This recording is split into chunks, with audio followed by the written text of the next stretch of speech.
We have an assignment due tomorrow. Yeah. Hopefully that's not news to anybody.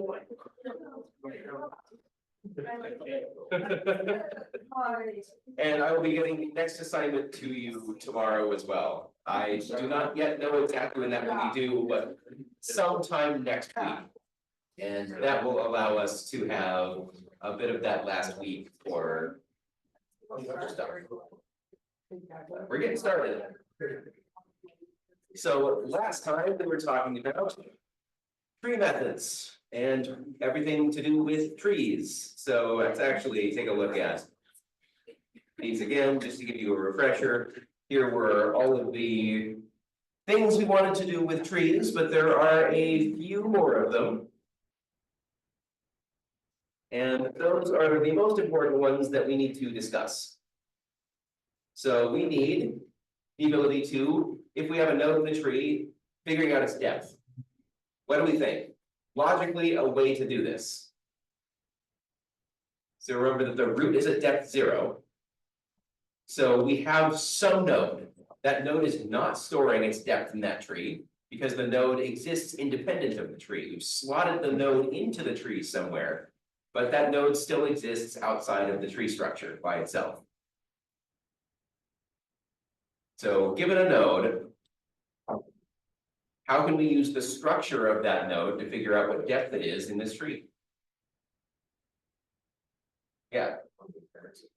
Yeah, start looking at parents. So if it doesn't have a parent, what is its depth? 0. If the parent doesn't have a parent, what is its depth? 1. If its parent's parent doesn't have a parent, what's its depth? So we can just throw this in a loop that basically says, while the current node doesn't have a parent, this node becomes this node's parent. The current node is the current node's parent, and just continue doing this. Since each node only has a single parent, there is eventually a path back up to the root of the tree. How about determining the height of a tree? Now we just have a tree, and we know because this tree only has a field that is the root of the tree. We don't know what other nodes are in the tree unless we do some kind of search. How could we figure out the height of a tree? Remember that the definition of the height is the deepest node in the tree. But there are multiple paths through the tree.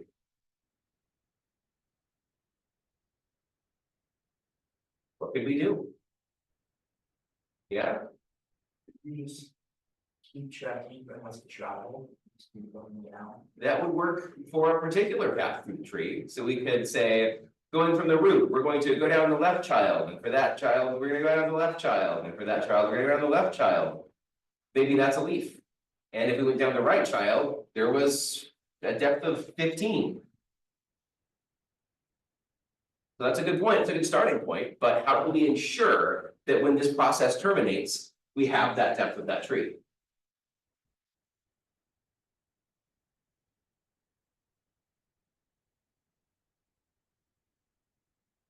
Thoughts on how we could verify that, especially how we could verify that reasonably efficiently?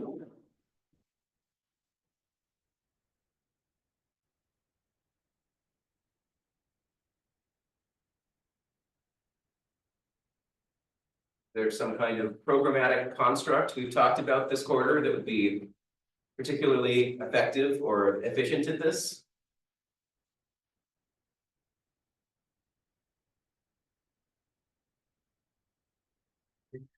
Yes, we want to use some kind of recursive approach where we're going to say something like, we're going to traverse this tree in some particular order that allows us to visit everything in some kind of order.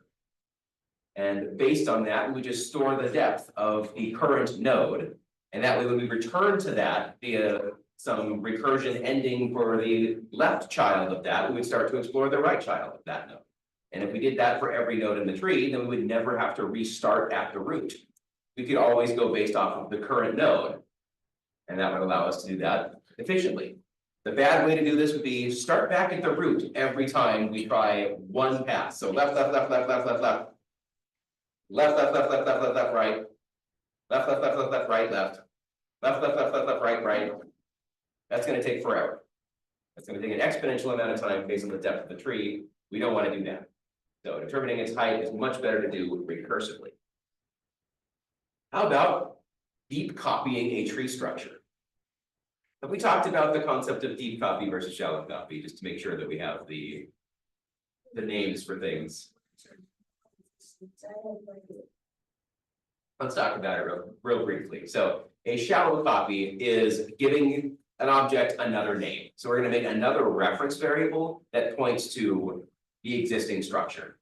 So we have one tree structure, and in one scope, we are calling that tree structure tree.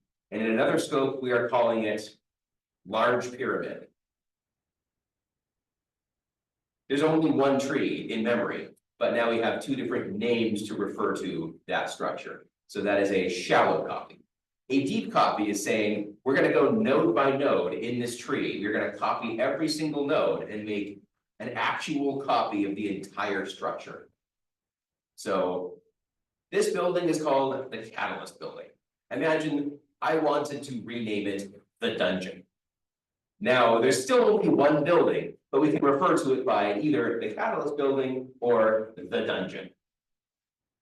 On the other hand, we could hire some construction workers and say, this building is really cool. We want a duplicate of it right next to it. Can you construct us an exact replica of this building right next to it? That would be a deep copy. That would involve actually going through analyzing the entire structure of the building so that we could recreate it square inch by square inch. Piece of wood by piece of wood, carpet by carpet, table by table, chair by chair. That's a lot more work than just giving something that exists a new name. So shallow copy, new name, same structure. Deep copy, and a copy of the existing structure. Does that make sense? Any further explanation there? So a deep copy of a tree structure is now going to say, we have this tree structure, how do we make a copy of it, node by node, data element by data element? Any thoughts on that? How could we do that?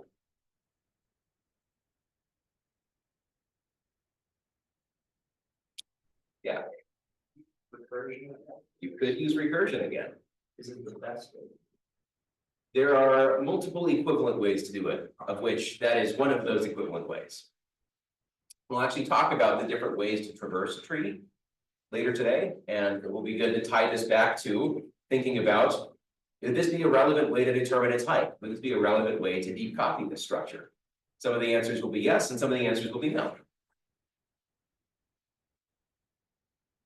All right, moving on, we need to start talking about binary trees, because as cool as trees are, the most useful use of trees in computer science are binary trees. They're used most frequently. So a binary tree is just a tree where each node has at most 2 children.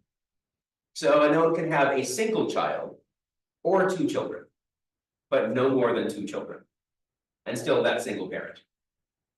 So an internal node, this is something that's not the root, has either 1 or 2 children.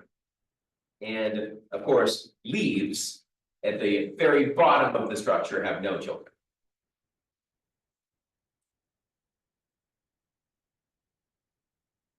Believe it or not, this is a very efficient way to store data, because now we can make use of the mathematical greater than or less than and store things in a tree structure in a sorted order or a sorted way. And we saw this when I wrote the example trees on the board with numbers.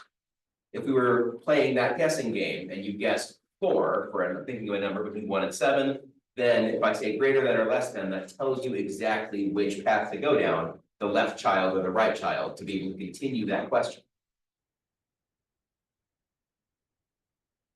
So any data that is less than the current node's data is found in the left subtree, and any data that is greater than the current node's data is found in the right subtree. If we allow for multiple data elements that are the same, you would have to bias one of them. So one of them is less than or equal to, and the other one is greater than. Or one of them is less than, and the other one is greater than or equal to.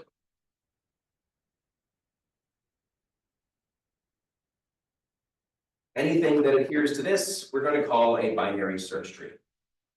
And this becomes an incredibly relevant data structure for a multitude of applications.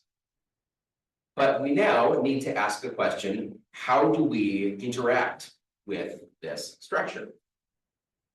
So one of the first things we might want to do to a binary search tree is insert into it. So we have an existing binary search tree, and there is another element we want to put into the tree. In a list, this was really easy. We either needed to, if it was sorted, we could use some kind of binary search to figure out where it should go.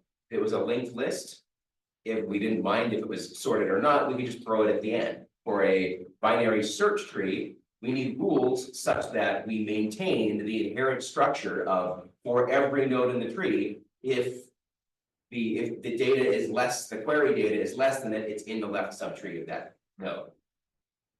For every node in the tree. If the query is greater than this node, then it's in the right subtree. We need that to be true for every node in the tree. So, thoughts on inserting into a binary search tree? Let's start with the easier question. This is an empty binary search tree, and we want to insert something into it. What do we do?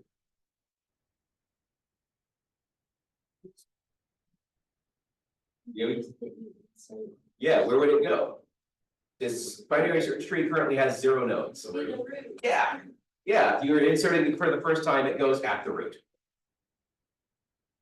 Assuming we have a structure of at least 1 node, now how do we do it?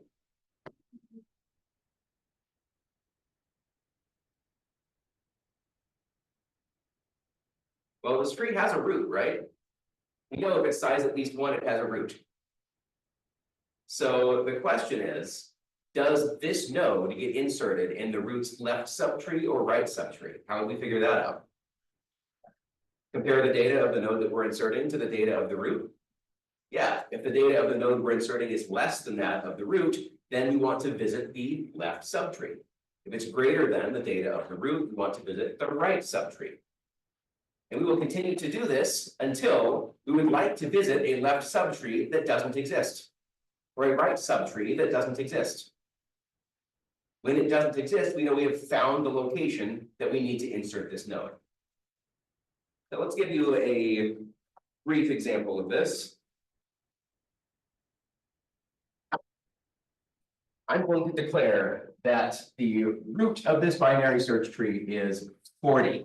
What is a relevant node that could go in the left subtree? Be the left child of 40. That is going to be valid, but kind of boring. Because then everything would have to go in its left subtree. There'd be nothing in its right subtree. Something else. 15. 15. I like that. 1 is also boring. What's something that could go in 40's right subtree? All right, we can make that work. It's not exactly 1 larger. I want to make 1 more row of this. Give me the next 4 nodes. 1, 2, 3, 4. 13. What could go here? 20? Sure. What could go here? 41. 41. The only thing that could go there. What could go here?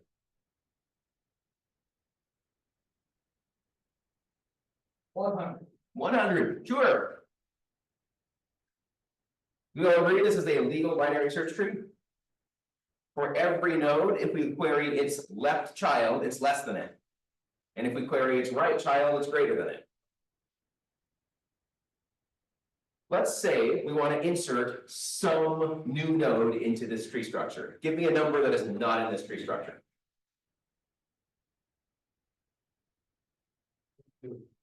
22. Sure. So we want to insert 22. The first thing we do is we compare it to 40. Is it greater than or less than 40? Less than. Does it have a left child? Yes. Is 22 greater than or less than 15? Greater than. So we're going to visit its right child. That also exists. Is it greater than or less than 20? Greater than. So we visit its right child. Does that exist? No, that's where it goes.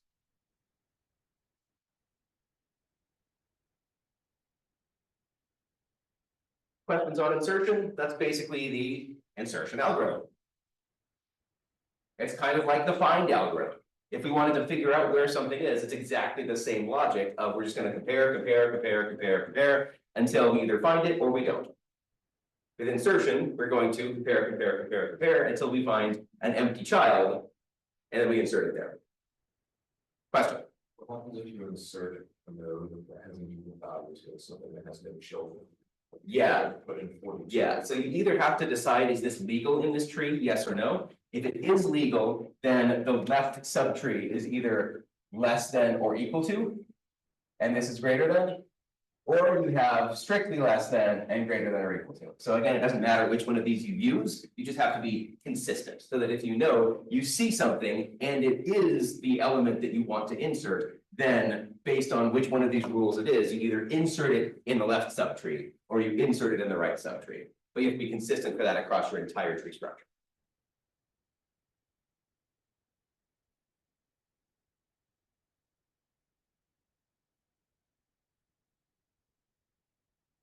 If you want to insert 17 now, so it would be less than 40, greater than 15, less than 20. Who's there? Is there never a time when restructuring makes sense, or you just keep it ranging? We will actually talk about that because, yeah, you will see that in the worst case, this actually becomes a linked list. And we want to, the entire reason we care about trees is that it saves us time over a linked list. It takes fewer comparisons to find where something is in a tree compared to a linked list. So yes, if we decide that the very first element here is 100, and then we want to insert 99, and then we want to insert 98, then we want to insert 97. Does this not look like a linked list? Imagine continuing this process all the way down to 1. Does the tree structure actually save us anything compared to a linked list? Let's say I wanted to figure out, is 7 in this list? Well, it's less than 100, it's less than 99, it's less than 98, it's less than 97. That is not particularly efficient. Whereas if I wanted to figure out if 7 is here, there's something about the fact that this tree is what we're going to call full or close to full that allows us to very efficiently, within logarithmic time, figure out if 7 is in this structure or not. So yes, in algorithms, you will see that there are things that we can do to ensure the structure of a tree. And that becomes an additional step to the insertion, an additional step to the deletion, is to make sure that the tree still maintains a particular kind of shape with that mathematical guarantee. In this class, we're not going to worry about it because it's a lot of work and we don't have that much time left. But that's at least the justification for why we need to do it. Because in a certain structure, actually I should leave this up. We had 13 here. We had 20 here. I'm actually going to leave the 22 and the 17. I'm going to leave, what did we have here? 41, and we had 100. Okay, we're leaving that for the moment because we're going to talk about deletion. Because deletion is a little bit harder. So, assuming we have a binary search tree. Now we need to talk about some cases, because some of these cases are really easy, and some of these cases are less easy. Deleting a leaf. So let's say we want to delete 22. How do we do it?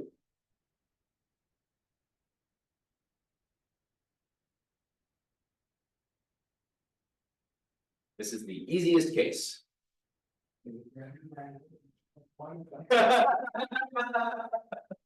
I love it. Yeah, right. You just take this thing and you erase. Yeah, we basically are going to start at the root and say we need to go find that node in the tree. So we're going to compare until we get to that 22. Are there any other considerations that we need once we find the 22?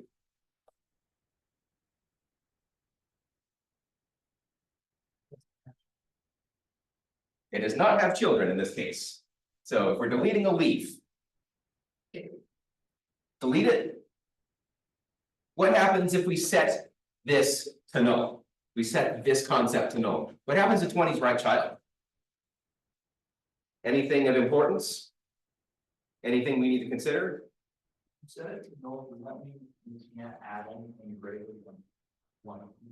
No, we basically would do something like this.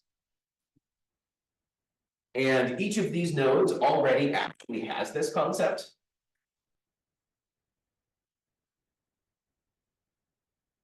I'm just not drawing it. So when you delete 22 and replace it with null, 20's right child becomes the same concept as every other leaf's left child and right child. So no further considerations are needed. Easiest case. This is going to get in the way of my tree structure. How do we delete a node with a single child? So now imagine that I wanted to go delete 20. 20 has a left child, but not a right child at this point. So what do we need to consider if we want to remove the 20? We need to go find it, just like we did in the leaf case. So we're going to, starting at 40, say, all right, 20 is less than 40, greater than 15. Oh, look, I found it. We query its children and we find that it has one child. What do we want to do?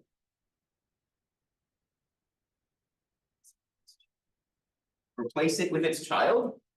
What a clever idea. So we know it only has one child, so what if we did something that moved this node into this position?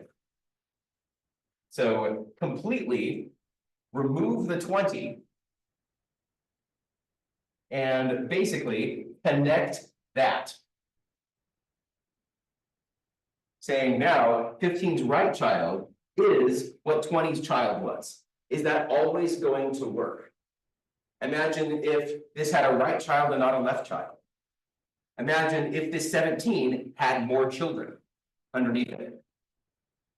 In that case, is it still legal? Are there any further considerations that we need to make?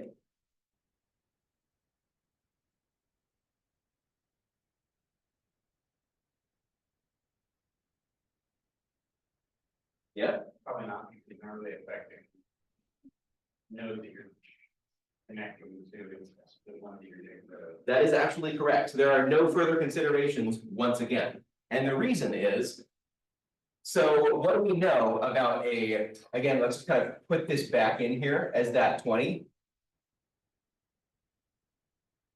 So if it has a left child, we know that that is still greater than 15 because we had to move here to move here. Everything that is in this entire subtree is between 15 and 40. Otherwise, it would have been inserted somewhere else in the tree. Yeah. I think even if 20 had a right child, that would matter. It would matter for the structure of the tree because we can't replace one of the children with the other and assume that this right child is still valid based on this subtree. We'll do the two-child case in a moment. That ends up being the most difficult case. But for now, if it's any child, any one child, you can just replace. And it works. So these values down here could be, this could only be 16, has to be between 15 and 17 to be in this 17's left subtree. And then in this right subtree, everything between 17 and 20, because otherwise it would have been a right child of 20. Regardless, all of that is greater than 15 and less than 40. All of those constraints are met. Imagining if this was a right child of 20, then everything that is legal is between 21 and 40. And regardless of what's in that subtree, all of that, regardless of the left and the right, is still going to be between, I guess in this case, 17, whatever this left child would have been, or 15 if this left child didn't exist, and 40. Everything in this right child's left would have been anything that is between 15 and 20, and everything in this right subtree would have been anything between 20 and 40. Does that make sense?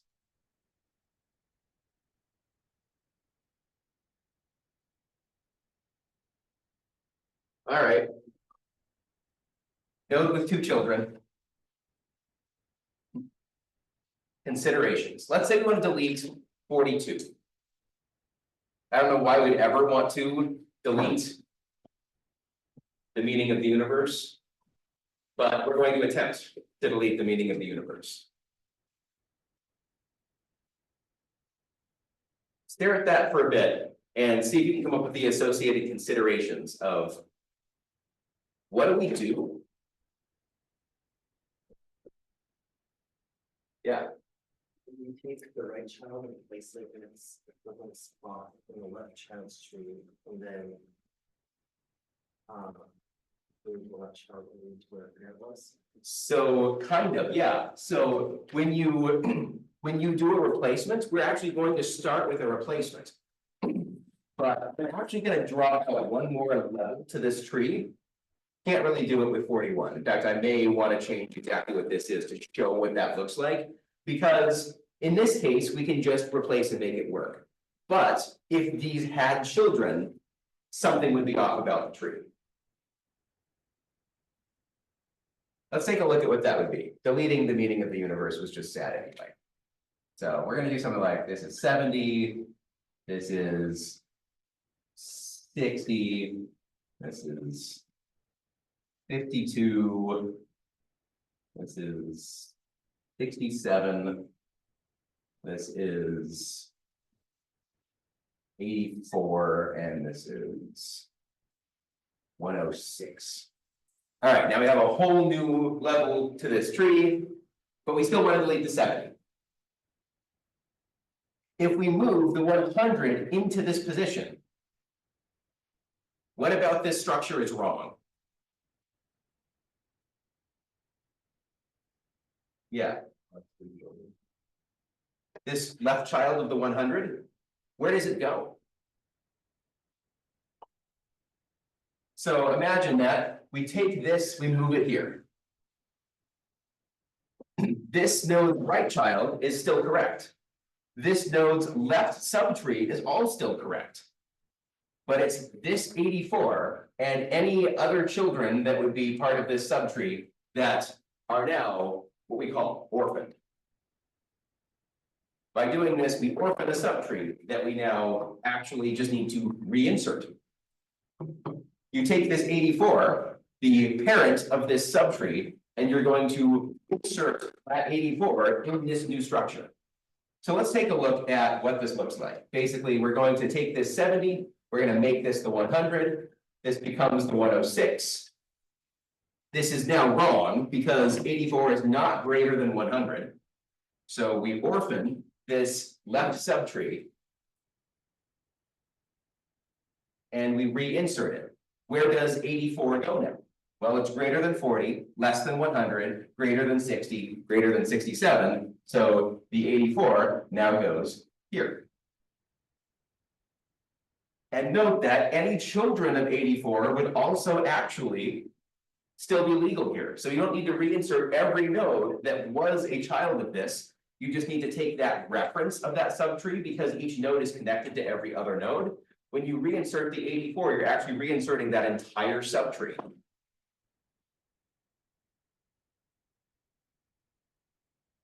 So it's extremely efficient. It's just something that you have to consider. If you replace with the left subtree here, then you're going to orphan that left subtree's right child and that whole subtree. So there's either the right's left subtree that gets orphaned or the left's right subtree that gets orphaned, depending on whether you move up the right child or the left child. And it doesn't matter which one you do, it'll just change which part of the tree gets orphaned.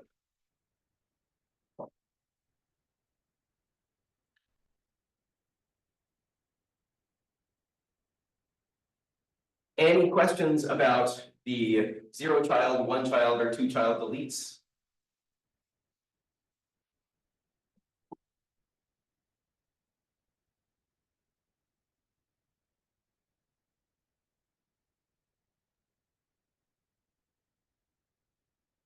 I hope it makes sense and we aren't just tired.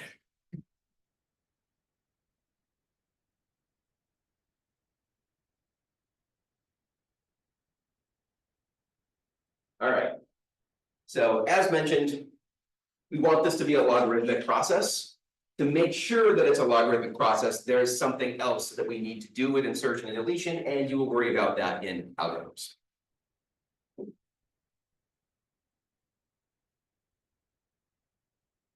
There are actually two things you can do about it, and you'll only learn one of them.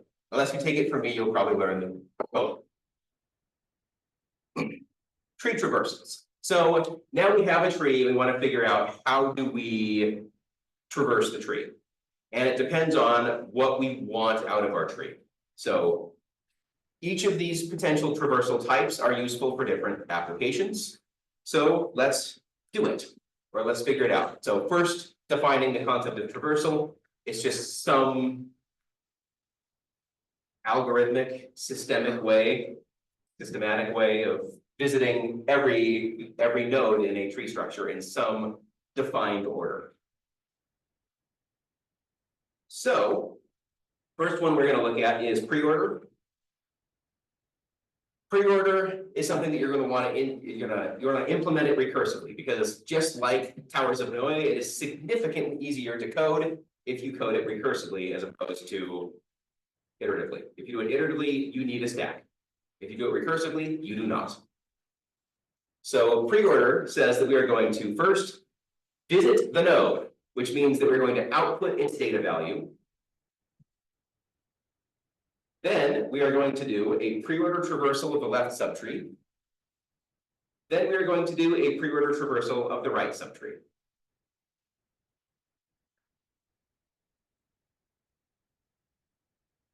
If you want to think of another way to think of preorder, we call it NLR, standing for node left right.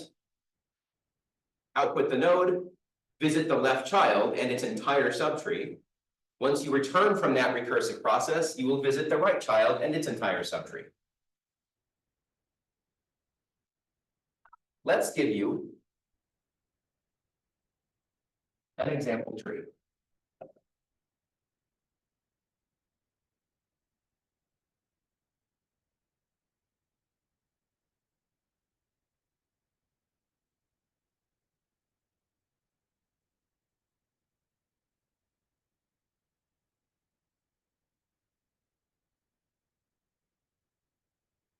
All right. Can we do this easily? 1, 2, 3, 4, 5, 6, 7, 8, 9, 10, 11, 12, 13, 14, 15. What is a preorder traversal output from this tree?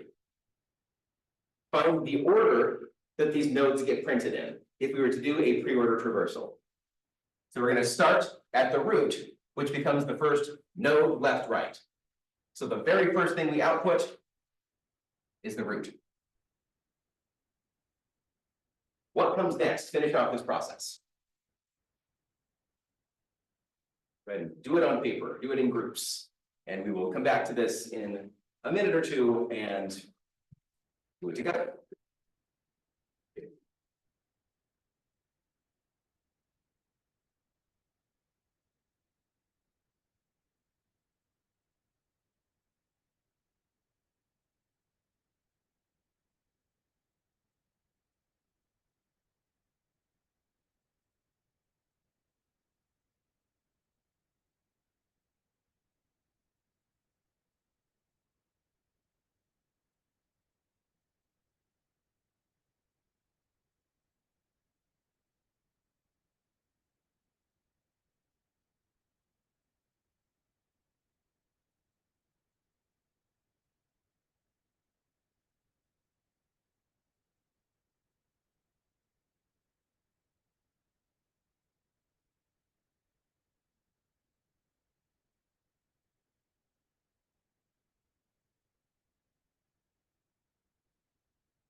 You have an answer?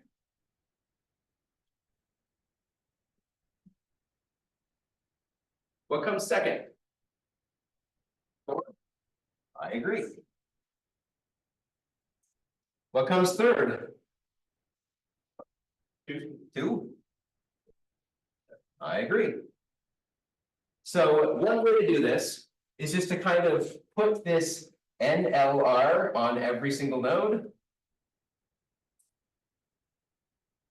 And when you visit it for the first time, you write it, output it, cross off the N, visit the left child. When you return from the left child, cross off the L.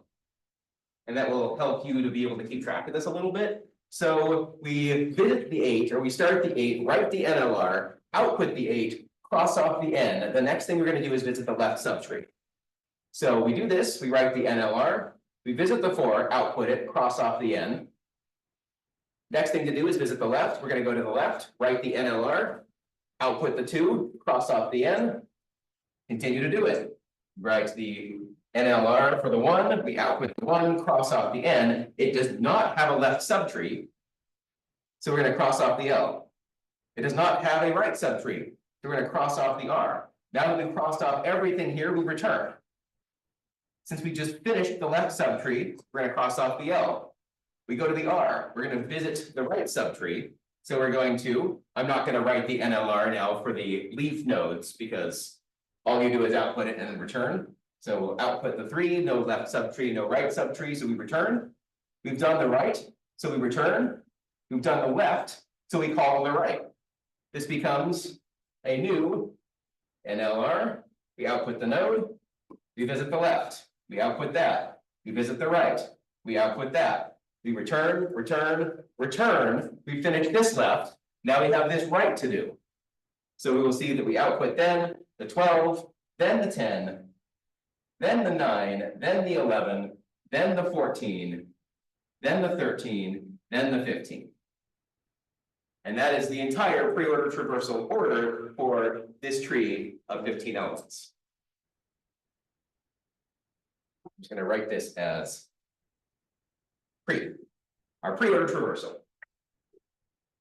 Next one we might want to do, first of all, any questions on that process before we move on to the next one? Yeah. Is the motivation just having a way to print all the notes and compare later? There are, yeah, if we want to visit it in a particular way that does this to me is one of the least frequently used, but it's still important. So you're doing left before right, so you're doing less before more, but you're also, as soon as you're visiting something, outputting it.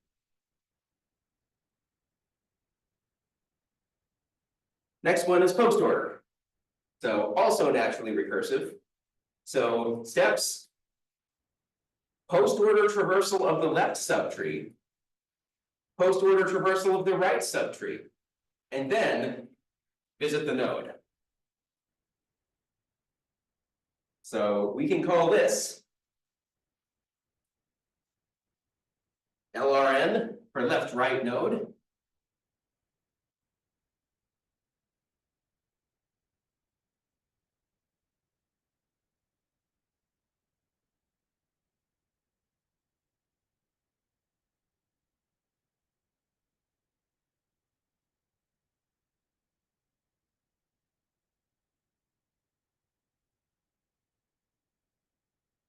Give that a minute. See if you can come up with it.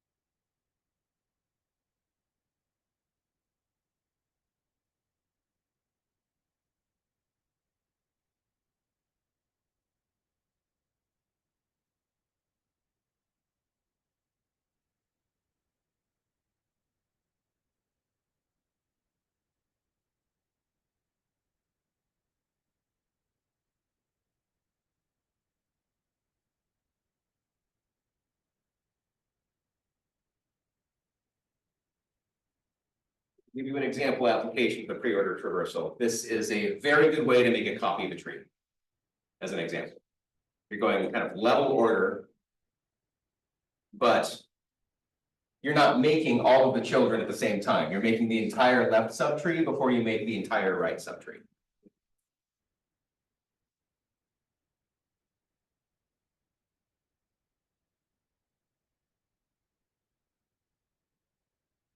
This is also a depth first search.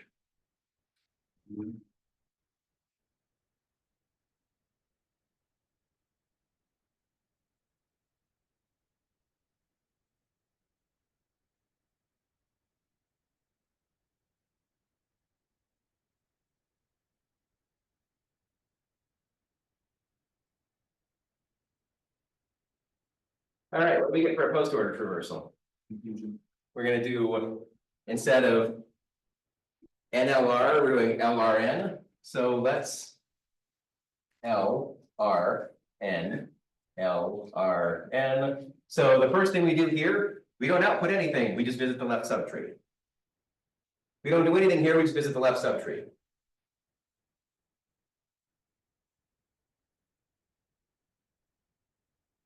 So what is the first thing that we output? 1. So now we've done the entirety of left and right without outputting anything, but then we get to this N and output the 1. Once we're done with that, we return, we've done the L. So instead of outputting the 2, which is what you might expect if you're assuming that we're going to be printing these in some kind of sorted order, we are not doing that in a post-order traversal. We're going to visit the right. There's no left or right, so we immediately output the node. Now that we've done left, right, and node for here, we're going to backtrack. We've done the right, so we're going to output the node. We've done the left, so we're going to go to the right. The first thing we do is go to the left and output that. Then we go to the right of the 6 and output that. Then we output the node of this. Now that we've done that, we output the node of this. Now that we've done that, we output nothing here. We're going to go straight into the right. Then left, LRN. The next thing we print is the 9. Right, the 11. Node, the 10. Back, we've done the left here. We're going to do the right, left, print. Back, right.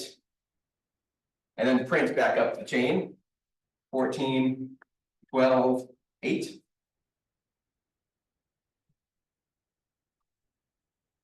This is what we got.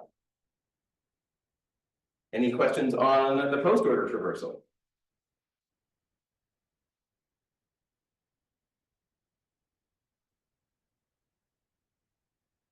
Last one, in order.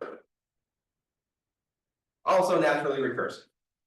So actually, that's not the last one. It is the second to last one. We're going to do an order traversal of the left subtree in order, and then we're going to visit the node, and then we're going to do an in order traversal of the right subtree. So we can think of this as LNR instead of LRN. So what do we get?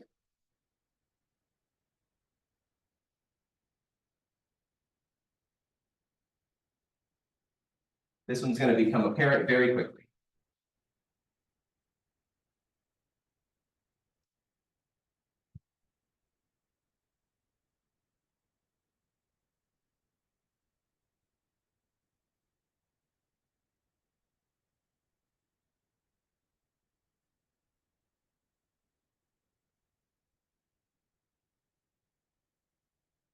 Prints it in sorted order, doesn't it?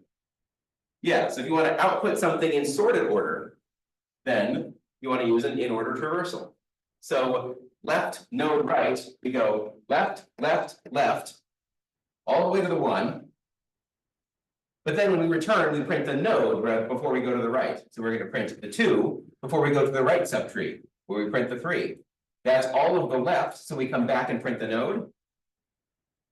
Then move to the right subtree, where we first go left, print that, return node, right, print that, return, return, return. We've done the left here, so now we can print the node. We go to the right, where we first go left, left, print, return node, right, and print, return, return, print. Now we want to go right and then left, print that, return node. Right. Return, return, return, we're done. So in order prints it in a nice sorted order. So that is an in order traversal. The last one is level order, and this is the first one that is not naturally recursive. You do not want to use recursion for a level order print. So we want to start at the root, and we actually need a queue object to be able to print things in level order. So we're going to instantiate a queue, and with this queue, we are going to loop until the queue is empty, visit the node at the front of the queue, and remove it from the queue, dequeue it. As we do this, we will be enqueuing the left child of the node, if it exists, and then the right child of the node, if it exists. So go ahead and output what this looks like in level order.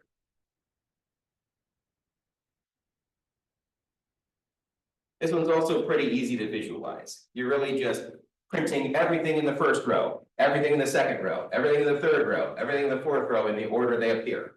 But think about it from the perspective of a queue. So I like to envision a queue as kind of like a line. So here is the front, here is the rear. So the first thing we're going to do is, until the queue is empty, you start by adding the root to the queue. So the root goes in the queue. We're going to visit the node at the front of the queue and remove it from the queue. We need to enqueue the left child of this and enqueue the right child of this. Looping around, is the queue empty? No. Visit the node at the front of the queue and dequeue it and output it. So we're going to take out the 4, and we're going to enqueue 4's left child and right child. We're going to enqueue 2 and 6. Looping around, is the queue empty? No, we're going to visit 12 and output it. And remove it. Everything moves forward. We're going to enqueue its left child and right child. And you can see what's left in the queue now is the entirety of the third level. As we remove each of these elements, we'll be adding elements from the fourth row to the queue as we parse the third row. So what we really see as we continue this process is we've done row 2, we're going to go and do row 3, 2, 6, 10, 14, then all of the odds. It's funny that everything internal is even and everything in a leaf is odd. So we would have 1, 3, 5, 7, 9, 11, 13, and 15. So that's your level order. So recursive, recursive, recursive, queue. Queue and iteration.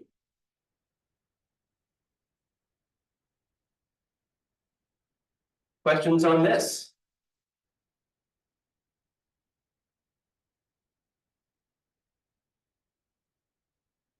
How difficult do you think these things are to write in code?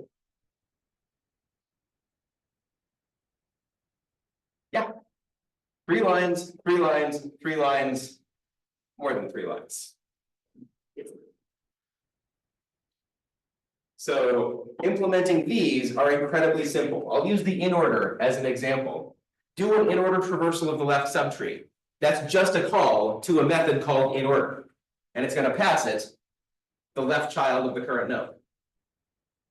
Visit the node is just either a print or something that visits the node, something that interacts with that structure in some capacity. If it's a print, you just output the node's .data or .get data. The in order traversal of the right subtree is just a call to a method called in order, passing it the right subtree. And that is the entire definition of in order because it is recursive. So it's incredibly simple to implement recursively. And regardless of the size of the tree, it will go through, in the case of the in order, this process, but it's exactly the same for a pre-order and a post-order. All 3 lines, all handle an arbitrarily sized tree. Quite cool. Lots of work done in very little code.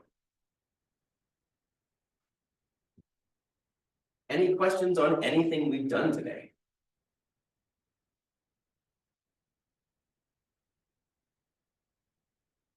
Doesn't make sense to start the next thing, but we're not gonna actually write the code for it because it's incredibly simple. But we're gonna come back tomorrow and talk about searching a tree and how we can now take these concepts and map them to an algorithm that will effectively and efficiently search this tree for something. Or search this tree for an arbitrary number of things. So we'll talk about that first thing tomorrow before we hop into the next unit. I have office hours starting up. If anyone needs any assistance on the current assignment or has questions on anything from today.